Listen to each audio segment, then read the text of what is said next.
Hey everyone, John Sinclair here. Welcome for another 7-minute morning. What we're going to do today is we're going to look at the idea of creating some space and some stability and strength in your core. So first things first, what we need to do is we need to create some circulation and activation around the lumbo-pelvic hip complex, which is what makes up your core.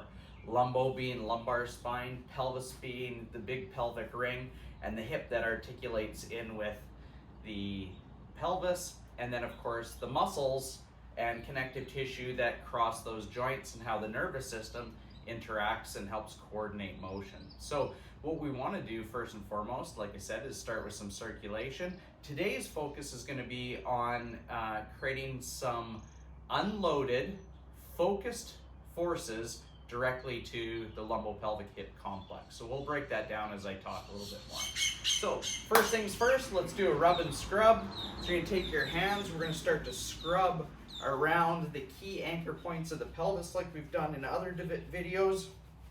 First one, I'm going to the knob on the outside of the hip, the greater trochanter, big important landmark of the hip. Then we're going to go to the back of the pelvis so you can scrub your lower back.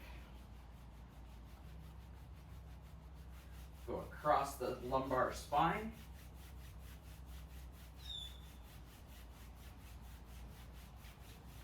Okay, once we've added a little bit of friction in there, go ahead and tap the thighs and the belly and the glutes and the hamstrings and the quads and the front of the pelvis, and of course the muscles of the lumbar spine. We're just activating them.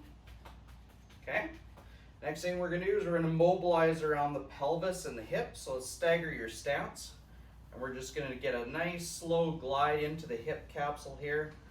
If it's first thing in the morning, you've been laying down all night, you want to get those hips to move well.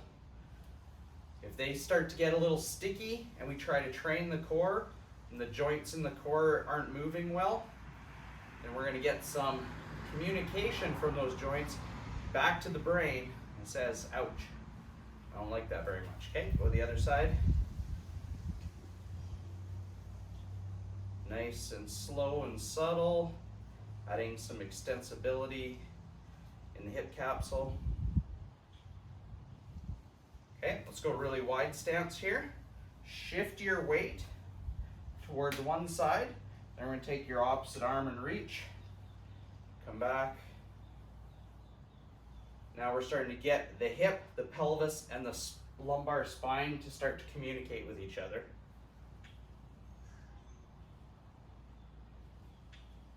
Okay, and we're going to the other side.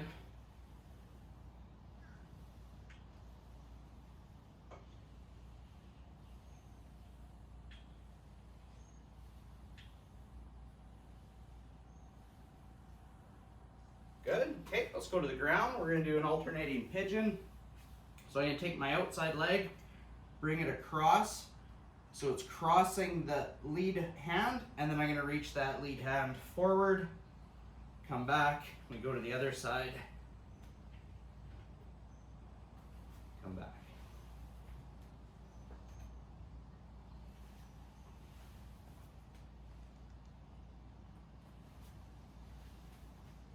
One more each. Okay, and from there we're going to go into a cobra. So just drop your thighs down. Head comes up. Child pose. Cobra. So a little slow transition between the two. Again, we're mobilizing. We're not going static at this point.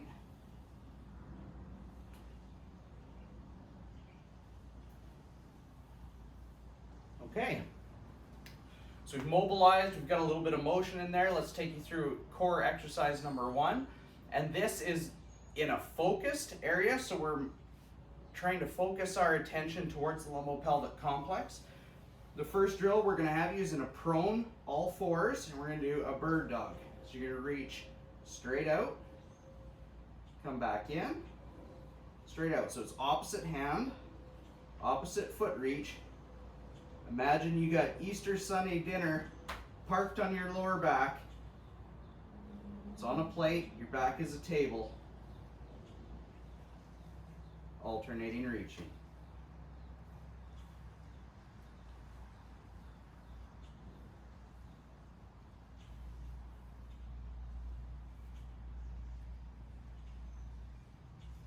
Two more.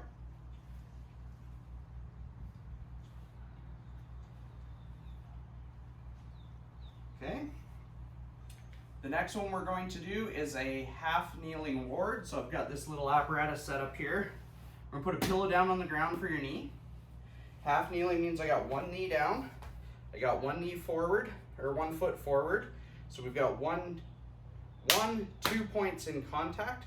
And what we're gonna do is we're gonna do an anterior push. So I'm gonna have you push against the wall or against a chair for about 3 seconds and then off. So push, 1, 2, 3, and off. Push, 1, 2, 3, and off. We're not doing it to be really forceful. Just create tension in the hand so that you feel tension in the abdominal wall and into the hip. So I'm doing this at about a 2 out of 10 effort. But as soon as I push into it, I feel muscles turning on in my hips. So I'm gonna go to the other foot now. Just go ahead and switch. 1, 2, 3. My lever arms work really well here for this warding drill because I can change my orientation around this any way I want.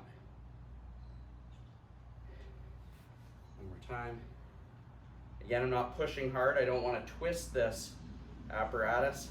I just want to have something I can put tension into. There you go, there's drill number 2. Drill number 3, we're gonna have you on your back. So this one, we're gonna go with an alternating reach. As this arm comes up, we're gonna reach up towards your toe. You're gonna feel these muscles in the abdominal wall contract. Real slow on the way back. 7 reps. Hold, nice and slow. Have a little rotation, maybe reach to the outside of the leg. Again, the focus is going towards the lumbopelvic hip complex, primarily the abdominal wall here. Okay, other side for 7. 1, 2, 3.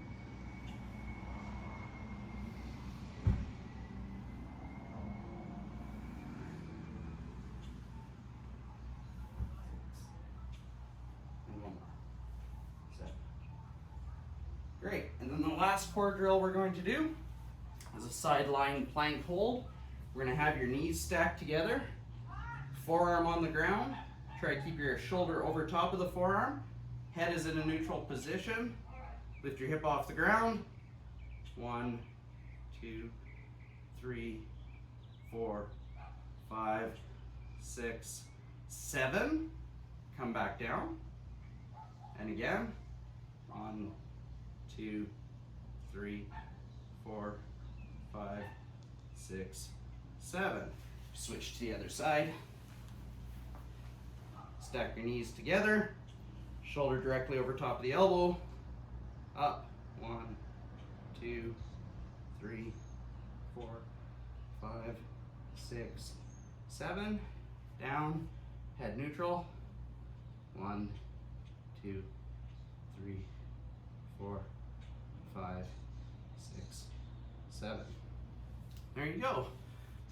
So there's a quick little way that we can get 4 different movements in and around for the strengthening the core after we've mobilized them a little bit. So hope you like that one. Practice it throughout the week.